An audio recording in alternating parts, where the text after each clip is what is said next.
వాళ్ళే కనుక్కుంటారు. డోస్ ఎప్పుడు April 15.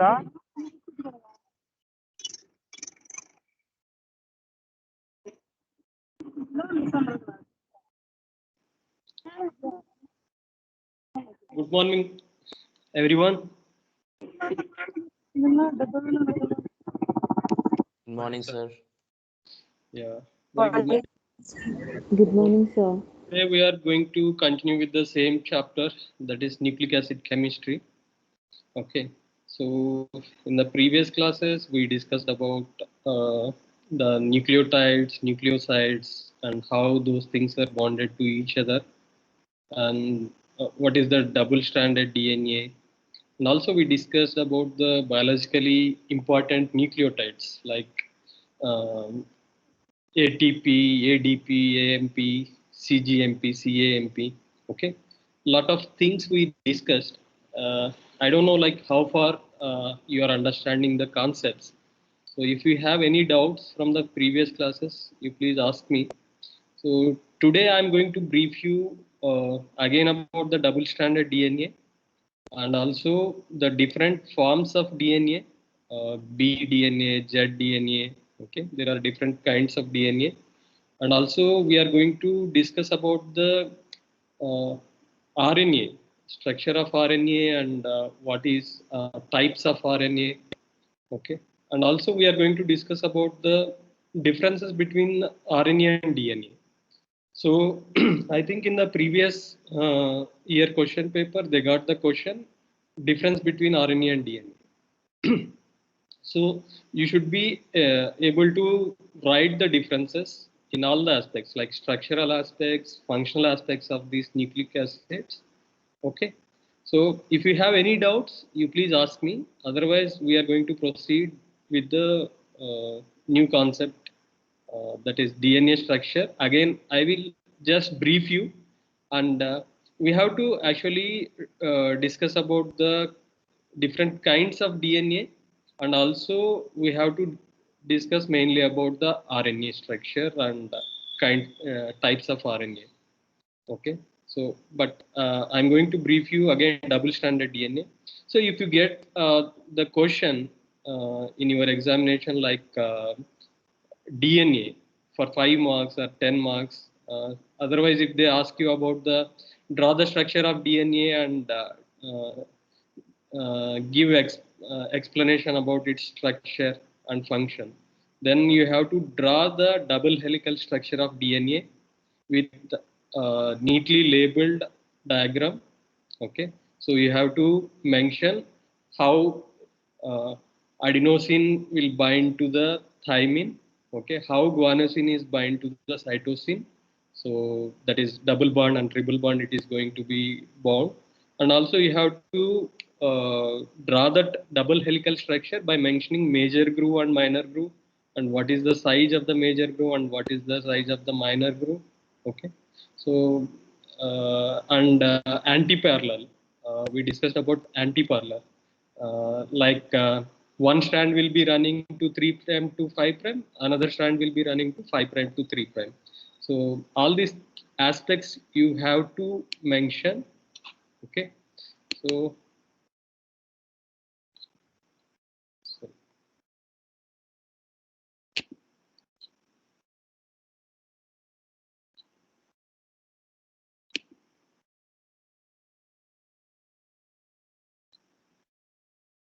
guys, are you really following, or do you have any doubts? Because next class we are going to discuss all the MCQs from the same chapter. Okay, that time you should be able to answer me. Yes, sir. Okay, so be prepared and try to answer those MCQs. In the next class, we are going to discuss about the MCQs of nucleic acid chemistry. Okay. So today, mainly we will be focusing. Can you see my PPT? Can anyone reply? Can you see PPT? No, sir. No, sir. Wait a second. No, sir.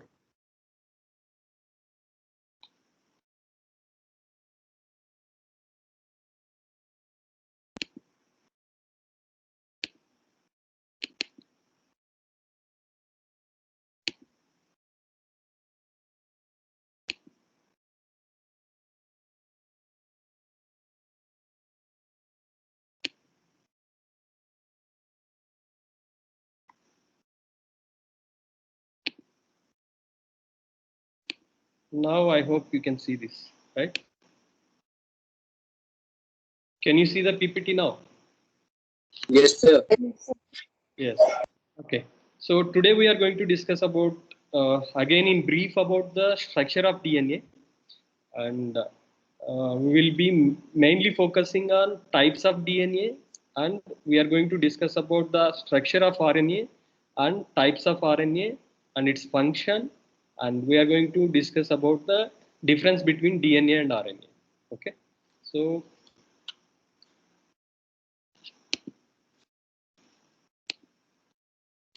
okay.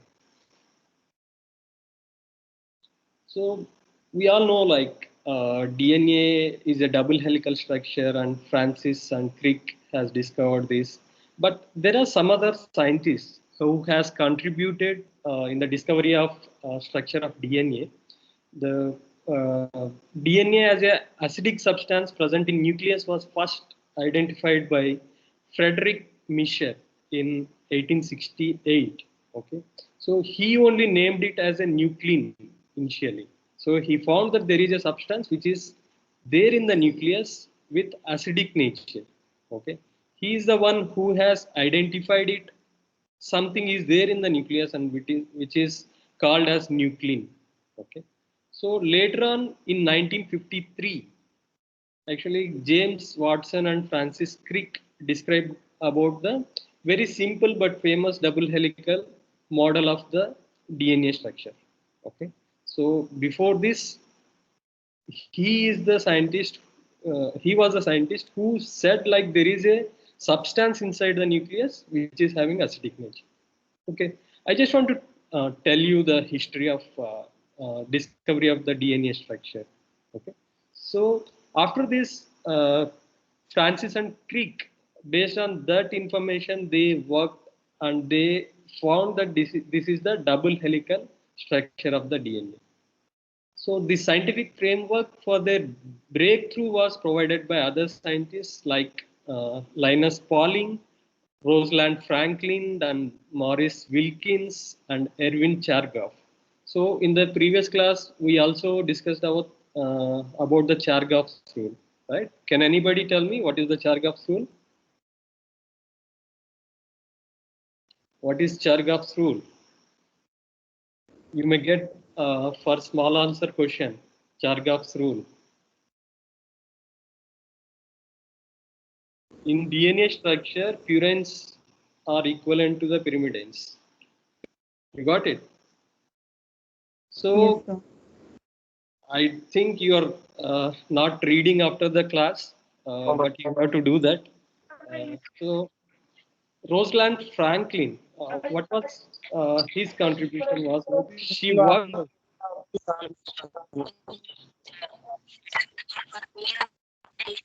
he worked in same laboratory as Maurice Wilkins. Can you mute yourself? I'm getting some disturbance from someone. Okay. So she studied X-ray diffraction study, and she found these wet fibers of DNA. Okay, so there is a technique called X-ray diffraction. So by using that X-ray diffraction, she found these fibers of DNA. Okay, this is a contribution of Rosalind Franklin, and she made marked advances in X-ray diffraction techniques with DNA, and also she obtained and suggested several structural features of DNA, like it is helical and it is more than one strand, and there are 10 base pairs per complete turn. So these are all the information given by Rosalind Franklin, and she is the one who has given all these information initially, and along with Maurice Wilkins. So in the previous class, we have already seen it is a double helical structure. This is the major groove and this is the minor groove. Okay, and this is the structure of nucleotide. So here we are just focus on this nucleotide structure, and here I am showing this is the nucleotide. This is ribose sugar, and this is the purine or pyrimidine structure, and this is the phosphate group. Okay, so this is the structure of DNA, and these are divided into 4 different levels like primary, secondary, tertiary structures, and quaternary structure. So whenever you are writing about the structure of DNA, you should be able to draw this double helical structure, and you should label it properly, and you should show this sugar moiety and purine or pyrimidine structure, and also the phosphate group. Okay, that is called nucleotide. So there is a difference between nucleotide composition of DNA and RNA, especially in DNA there is adenine, guanine, cytosine, and thymine, but in the RNA this is about the DNA. Here in place of thymine we can see uracil. Okay, that is the only difference in the composition of DNA and RNA. So here again I'm showing what are the purines and what are the pyrimidines. Okay, what is the structure of purine and pyrimidine structure. Okay, so you know the difference between DNA RNA composition. So base plus sugar we call it as a nucleoside, and this is the nomenclature. If adenine and ribose is there, we call it as adenosine, and in DNA there is a difference in the ribose sugar as well. So in the DNA, whatever the pentose sugar is there, that is deoxyribose. Okay. So what we see, you have to write these things carefully, like nucleoside and nucleotide. Nucleoside is just base plus sugar, that is purine or pyrimidine base plus pentose sugar. So that is called nucleoside. If it is base plus sugar plus phosphate, it is called nucleotide. Okay, this terminology you should be able to remember. And what is deoxyadenosine monophosphate, DAMP, DADP, DATP? Okay, these are like deoxyribose sugar will be there in those structures. So again, the same thing here, like in detail here, adenine nucleotide is there. Okay, DATP. Okay, DATP means deoxyadenosine triphosphate. Deoxy here, one oxygen group is removed, so deoxy adenosine. This is the adenine. Okay, and triphosphate. There are 3 phosphate groups attached by phosphodiester bond. So these bonds also important here. Okay, how these phosphate groups are attached to the ribose sugar is by phosphodiester bonds. Okay, so this is deoxyadenosine monophosphate. If one phosphate is attached, if 2 phosphates are there, diphosphate. If 3 phosphates are there, triphosphate. So this is the nomenclature. So nucleotides will be linked to each other by covalent bonds. Those are called phosphodiester linkages. So this is one nucleotide, right? So and this link to the another nucleotide. Okay, the phosphate group of one nucleotide is attached to the ribose sugar moiety of another nucleotide by covalent bonds. That bond is called phosphodiester linkages. Okay, this is like structural backbone here, like how these things are attached. Okay, this is one complete nucleotide structure, right? So this is thymidine nucleotide. Okay, this is thymine and attached to deoxythymidine. If you see the structure, there is no oxygen here. So this is attached to one more nucleotide by phosphodiester linkages. Okay. So these things you should be able to remember. This will help you for your future competitive exam cracking and other things, and also for your academics. So DNA double helix and hydrogen bonding. So this is one strand of DNA which is running 5 prime to 3 prime, and another strand that is 3 prime to 5 prime. If you see, guanosine and cytosine are bound by 3 hydrogen bonds. So thymine, adenine are bound by 2 hydrogen bonds. So these salient features we already discussed. So this phenomena we call it as anti-parallel. One strand is running 5 prime to 3 prime, and another is in 3 prime to 5 prime. Okay. So this concept is, we call it as an anti-parallel polarity. So the same thing here, we have shown the detailed structure of the nucleotides, how those two things are bound. See here, two hydrogen bonds are there. Here, if you see, 3 hydrogen bonds are there. So this is the way two strands of DNA bound to each other.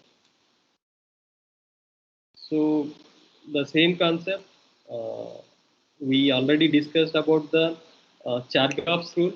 Chargaff's rule you may get for the small answer question, or it may be helpful for your future competitive exams, like what is Chargaff rule. So Chargaff pioneered many of the biochemical techniques for the isolation, purification, and measurement of nucleic acid from living cells. So what he did, he has isolated and purified the nucleic acids from the cell, and he has seen the biochemical composition of those structures. So it was known that DNA contained the 4 bases, that is adenine, guanine, cytosine, and thymine. And he has also analyzed the base composition of DNA isolated from many different species, not only from the eukaryotic cells. He has isolated DNA from various organisms, even bacteria kind of things. He has isolated, and he has studied the chemical structure of those DNA molecules. And he has hypothesized that the base composition of DNA in different species may reveal important features about the structure of DNA. So he hypothesized, like, if you analyze the structure of like composition of DNA, so this will be definitely different from each species, and it will give the more introspect of DNA structure. So this is the protocol he followed. Like, he has isolated the DNA, and he separated the proteins from the sample. Okay, this is the experiment he did, and finally he has isolated the DNA here. Okay, then he has done acid hydrolysis of the DNA structure, and he finally got individual bases. Those individual bases, he has done the experiment and found out what was the composition, what is the adenine, what is guanine, what is cytosine, what is thymidine. So how much of these nucleotides, what is the concentration of these nucleotides, he identified. Okay, so this is the data what he has published after analyzing the DNA composition of each and every organism. Okay, so you can see, like, he has done the analysis from the Escherichia coli, Streptococcus, so yeast, so salmonella, salmon sperm, and chicken red blood cells also he has isolated, and human liver cells also he has isolated DNA, and he has studied about the chemical composition of those things.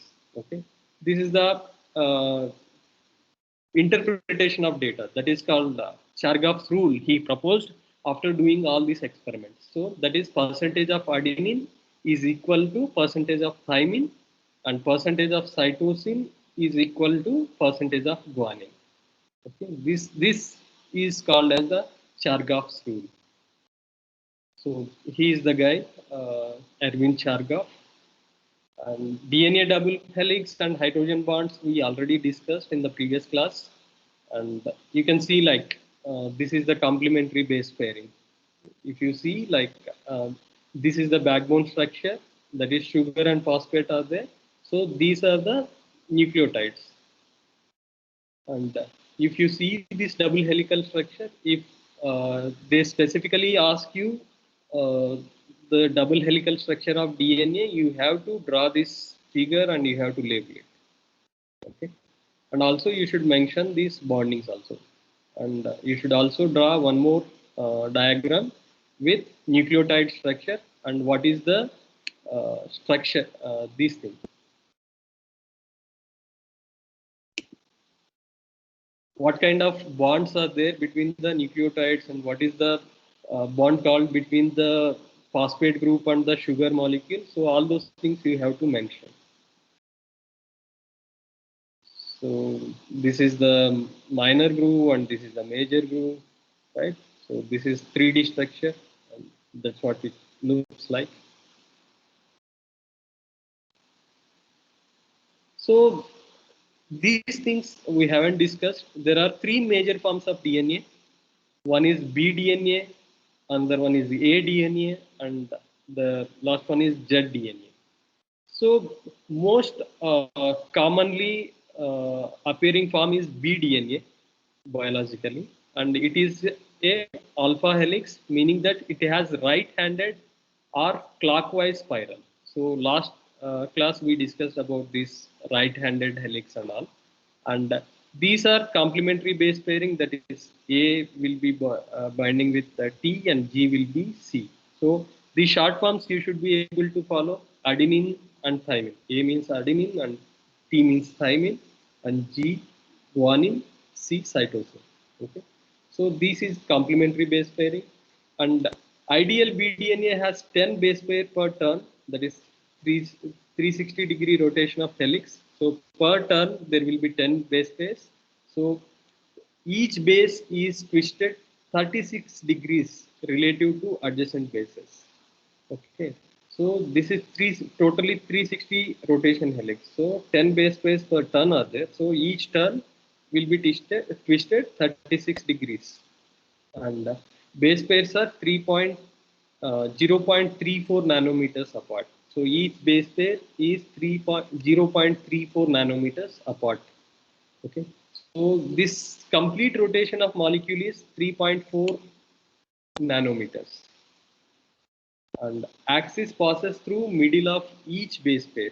So if you see the DNA structure here, there will be axis. So this axis pass through middle of each base pairs. So this is a bDNA. Minor groove is narrow and shallow, and major groove is wide and deep. If you see, this is a minor groove and this is a major groove. So this is the DNA helical structure. Okay, if you draw the axis, it will pass through all the nucleotide molecules. The structure exists when plenty of water surrounds molecule and there is no unusual base sequence in DNA condition that are likely to be present in the cells. So if there is plenty of water in the nucleus and if there is no alterations in the DNA base pairs, then these bDNA exists. So bDNA structure is most stable configuration for a random sequence of nucleotides under physiological conditions. So this is the most stable structure in the biological environment. And the next one is aDNA. So this is also a right-handed helix and wider and flatter than bDNA. So this will be more wider than bDNA, and it will be having 11 base pairs per turn. There only 10 base pairs per turn, and its bases are tilted away from main axis of molecule. So if you draw an axis, these are little tilted away from the axis. Narrow, deep, major groove and broad, shallow, minor groove are present, and these are observed when less water is present. So if there is less water inside the nucleus, so the DNA structure will be little bit disturbed, and most of the time A form of DNA we can see, that is dehydrating conditions. We will see this kind of structure. So aDNA has been observed in two contests, that is active site of DNA polymerase and gram-positive bacteria undergoing sporulation. So under these two main conditions, we can see the A form of DNA. But most available form of DNA, if you get some MCQ kind of question, that is the B DNA. So one more form of DNA is Z DNA. So this is left-handed helix. So those two were right-handed helix, but Z DNA is left-handed helix and seen in condition of high salt concentration. If there is more salt inside the cell, so that leads to the Z form of DNA. In this form, sugar phosphate backbones zigzag back and forth, giving rise to the name Z DNA. So it looks like zigzag. Okay.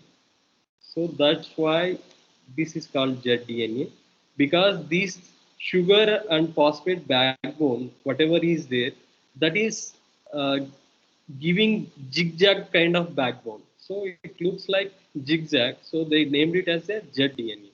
So here 12 base pairs are there per ton.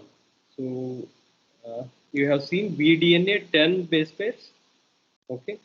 Then aDNA 11 base pairs are there. So here 12 base pairs are there per turn. Turn means like if you draw a structure like this is one turn. Okay. So this one turn contains here 12 base pairs. So there is deep minor groove and no discernible major groove. So you cannot see the major groove actually. And part of some active genes from Z-DNA suggesting that Z-DNA may play a role in regulating gene transcription.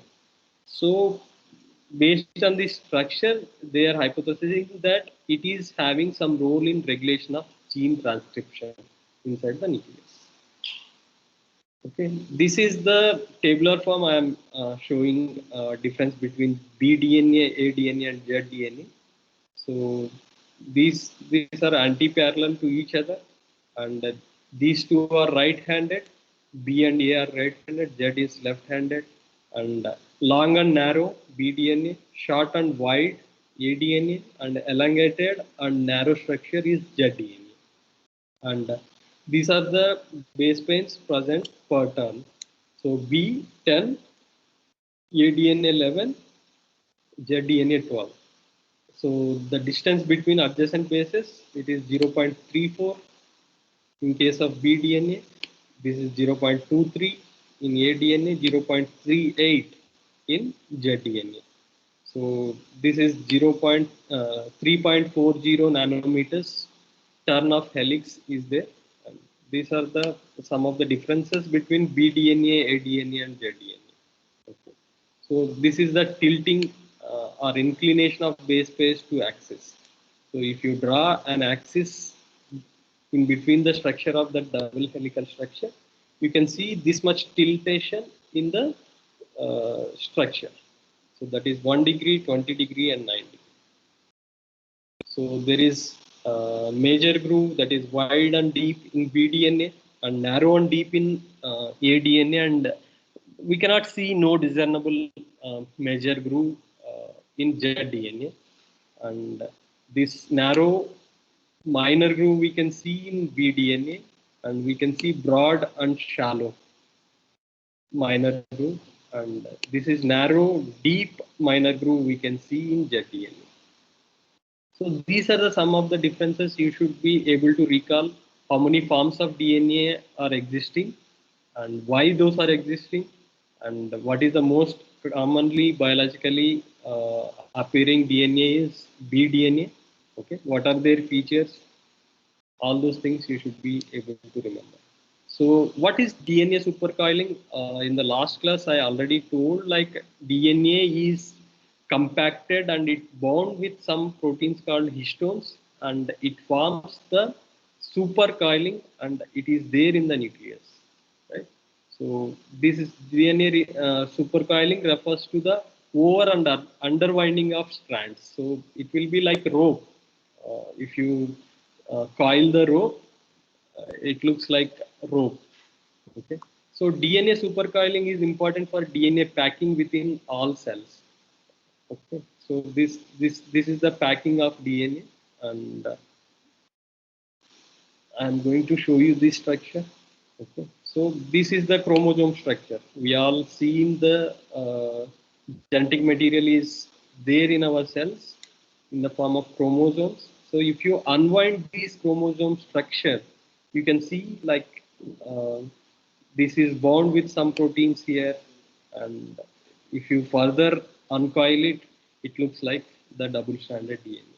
Okay, this is wrapped around these proteins, and it is further formed, and it finally forms the chromosome structure. Okay. This is called DNA supercoiling. So then here also same phenomenon. So how this is compactly organized inside the nucleus?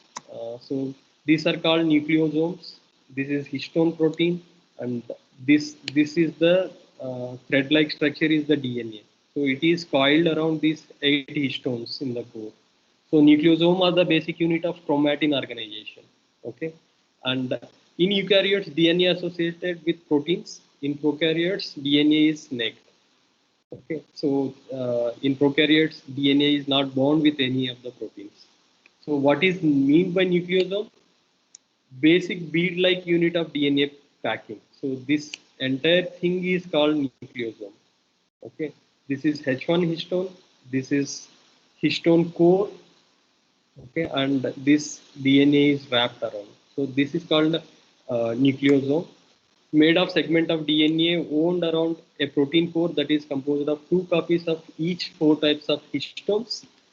And nucleosomes have 8 histones in the core. If you see 1, 2, 3, 4, 1, 2, 3, and backside 4. So 8 histones are there in the core, and DNA is wrapped twice around the core. You see, twice it is wrapped around the core, and one histone holding the nucleosome together. A DNA linker continues towards the next nucleosome. So this is like a one after the other. So if it is one nucleosome, the another nucleosome will be compacted here. So this is like a compact structure of DNA. So the DNA has negatively charged backbone because of phosphate group. So whatever the phosphate groups are present in the nucleotide structure, those are there in the backbone of the DNA, and that is negatively charged because of the phosphate group. The protein histones are positively charged. So this is positively charged, and whatever the backbone phosphate groups are there, those are negatively charged. So the DNA and protein are electromagnetically attracted to each other to form chromatin. So because of the difference in these charge, and those two things like proteins and the nucleotides are bound together by electromagnetic forces. Okay, and they form the chromatin structures.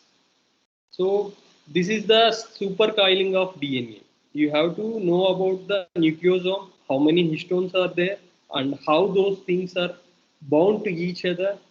Okay. Next, we are going to discuss about the RNA. So what is meant by RNA? Can anybody tell me what is RNA full form? Yeah. Ribonucleic acid. Yeah. We call it as a ribonucleic acid. Ribonucleic acid. Yeah, yeah. So ribonucleic acid. So what is the difference between DNA and the RNA? Why we calling it as what we call it as DNA? Full form. Full form of DNA is deoxyribonucleic acid. So there, the sugar moiety, whatever there in the DNA structure is deoxyribose sugar. So in RNA, ribose sugar. So we call it as a RNA, ribonucleic acid. So RNA is the polymer of ribonucleotides linked together by phosphodiester linkages. Okay, so it is more or less like the structure of DNA only. Okay, but it is not a double helical molecule.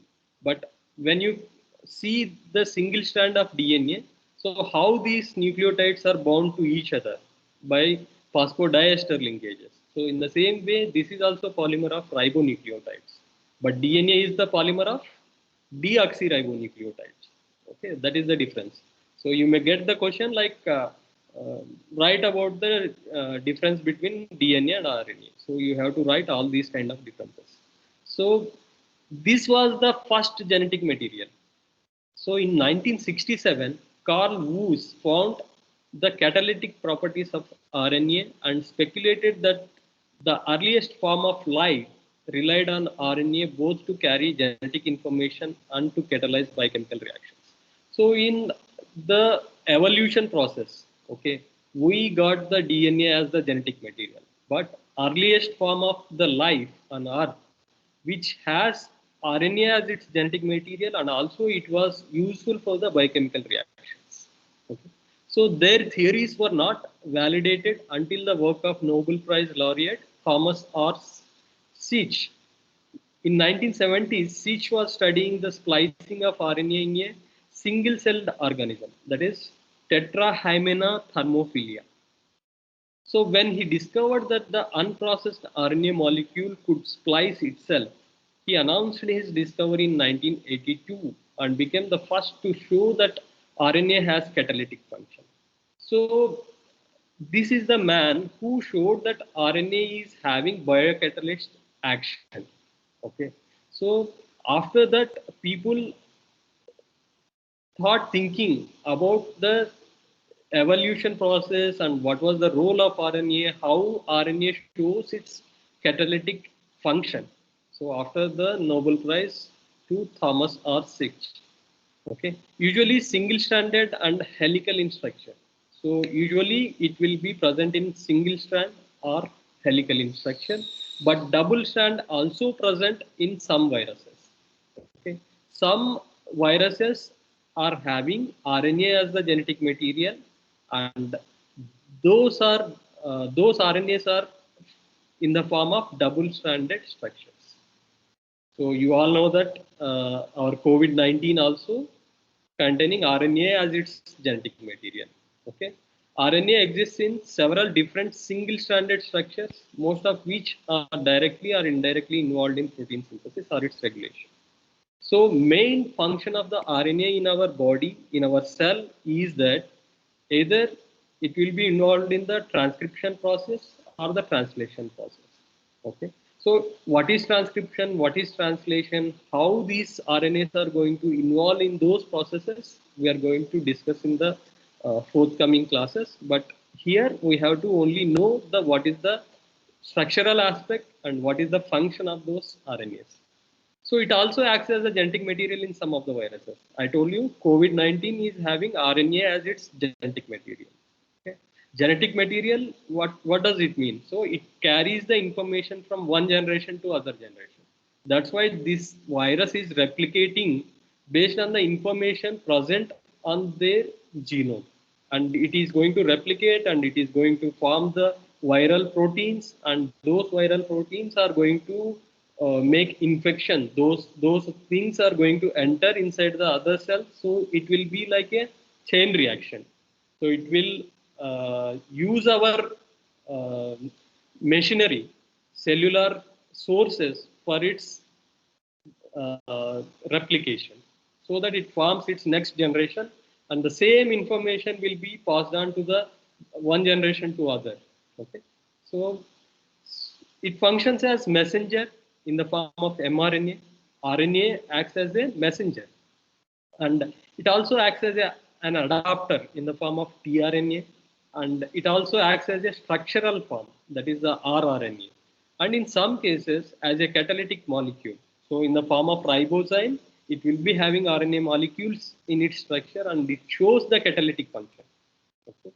RNA strands are typically several hundred to several thousand nucleotides in length. So usually if you take the structure of RNA, so it will be composed of some 100 to 1000 nucleotides length of nucleotides. Okay, this is the RNA structure. Okay, here also you can see, if you see the single RNA strand, this also composed of phosphate group, sugar and nitrogenous base. Okay. So there are purines and pyrimidines. Adenine, guanine are the purines, and cytosine and uracil are the pyrimidines. So in case of DNA, purine, purines and pyrimidines are same in DNA and RNA.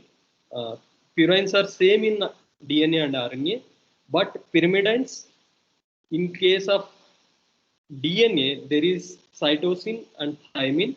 In case of RNA, in place of thymine, uracil will be there. Okay? That is the only difference between the pyrimidine bases. So this is the structure of nucleotide. If you see this in RNA, so this is ribose sugar. In case of DNA, this O will not be there, so that will be deoxyribose. Okay, that is the only difference in the structure of the DNA. Ribose sugar is deoxygenated and it forms the deoxyribose sugar in DNA. So these are formed by the condensation of the sugar, phosphate, and one of the four bases. And this is the figure. So base first sugar, we call it as a nucleoside. And if it is attached to the phosphate, we call it as a nucleotide. So again, based on the number of phosphate molecules, monophosphate, diphosphate, triphosphate, we call it as. Okay. Again, the same thing, like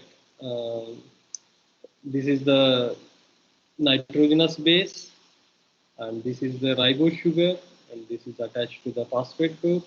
The same thing, adenosine monophosphate. If only one phosphate is there, if only one phosphate is attached, that is adenosine monophosphate. If two phosphates are there, that is called diphosphate. If three phosphates are there, that's called triphosphate.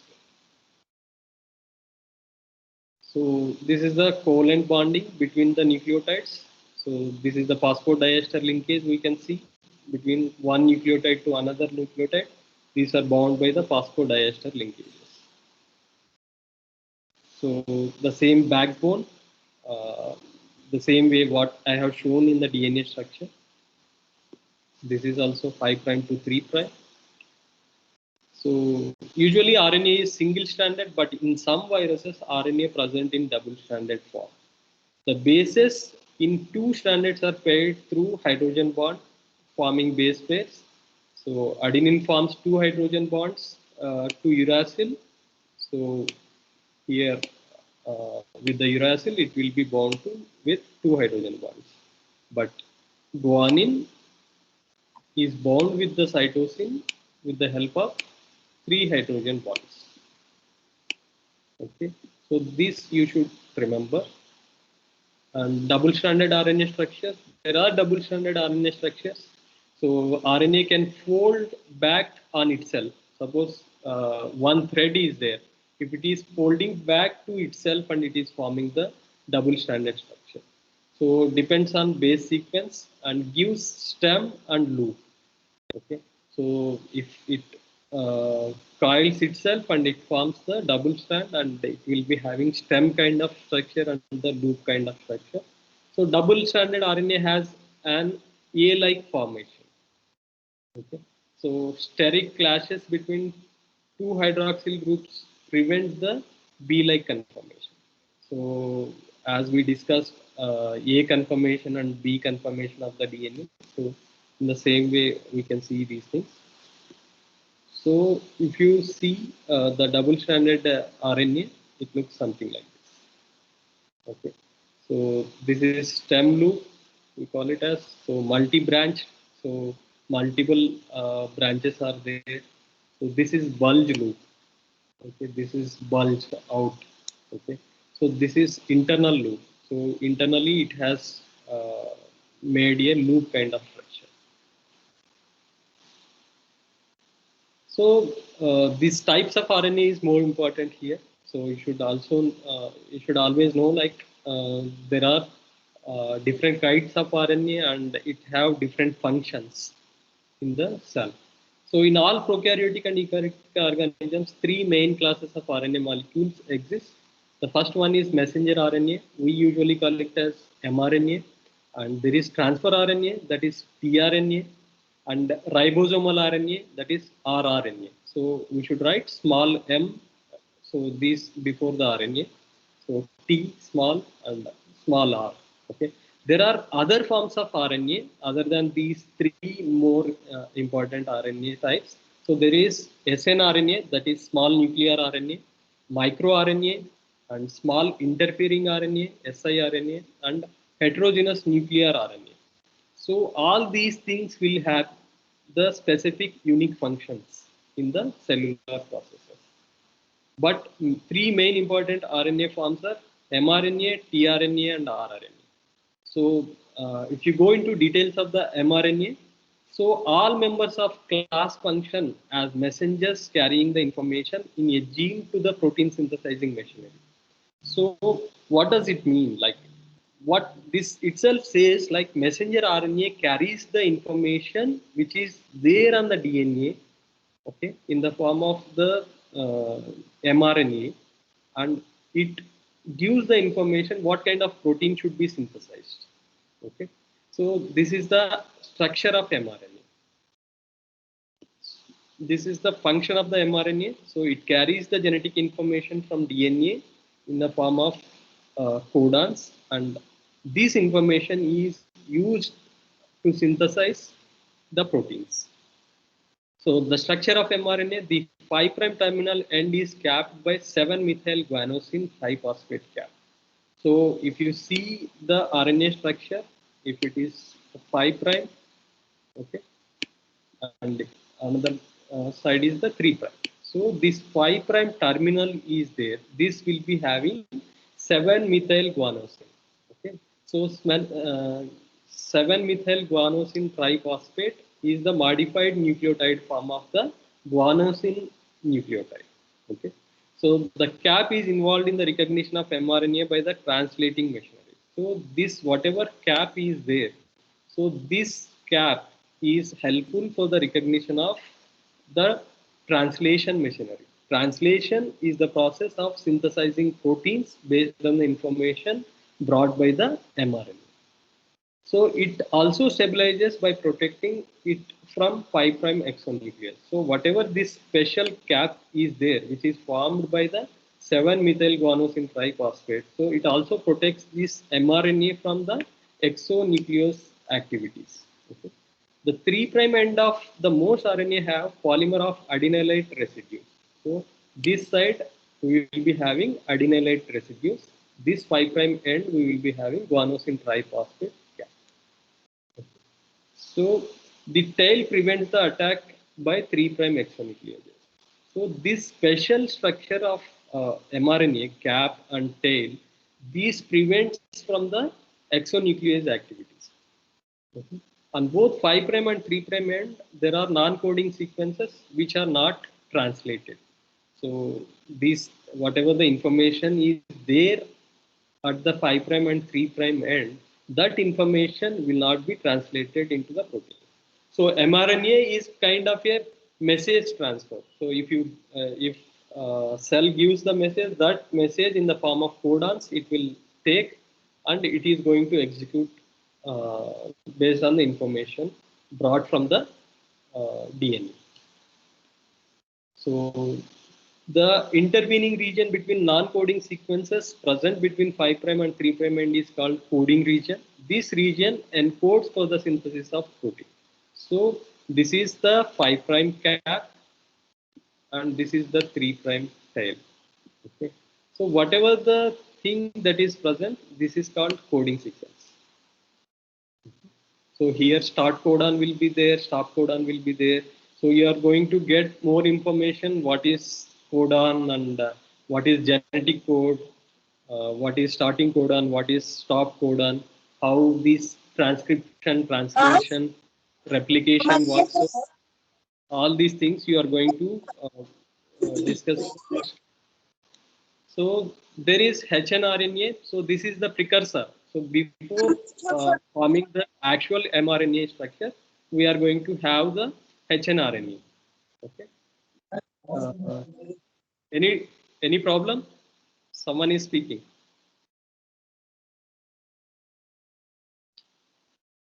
So this hnRNA is the precursor of mRNA molecule, and this size is very large when compared to the mRNA, and 75% of hnRNA is degraded in the nucleus, and it is matured as mRNA, that is 25% only. So mature mRNA is formed from primary transcript by capping and tailing, splicing, and base modifications. So once this big kind of mRNA is formed, and it is going to be spliced, and these 5' and 3' ends of the structure is going to be modified, and it is going to form the actual functional mRNA. So before that, whatever the form of RNA is present, so that is called hnRNA. So there is transfer RNA, that is tRNA. So transfer RNA are the RNAs which transfer the information which is there on the mRNA. So transfer RNA is the smallest of three major species of RNA molecule, that is mRNA, tRNA, rRNA. Among these three, tRNA is the smallest one, and they have 74 to 95 nucleotide residues in their structure, and they transfer the amino acids from the cytoplasm to the protein synthesizing machinery. Hence the name T. So these tRNAs will bind with the amino acids. Amino acids are required for the synthesis of proteins. So who got the message? mRNA got the message from the DNA. So this kind of protein has to be synthesized. So based on that information, tRNA will read the mRNA and get the like appropriate amino acid molecule.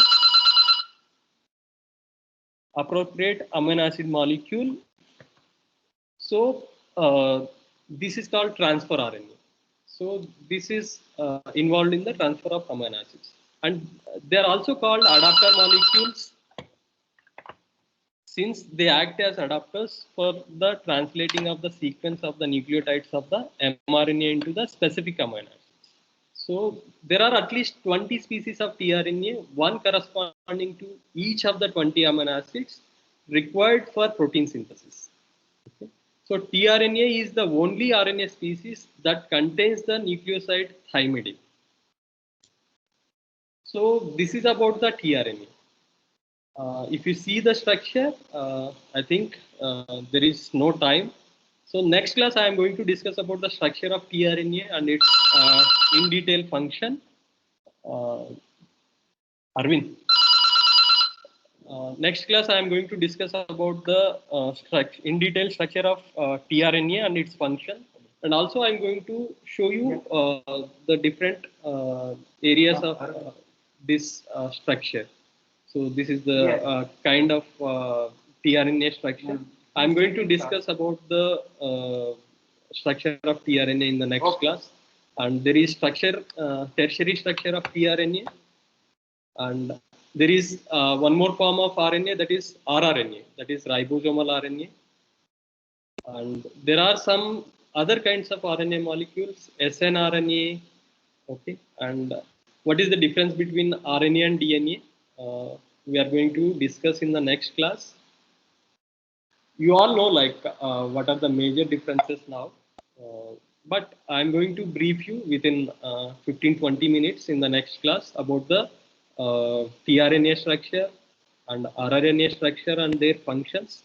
Okay, and what are the other kinds of RNAs and difference between RNA and DNA, and we are going to solve some of the MCQs in the next class. Okay, so thank you. If you have any doubts till now, whatever I deal with, you please ask. Any doubts?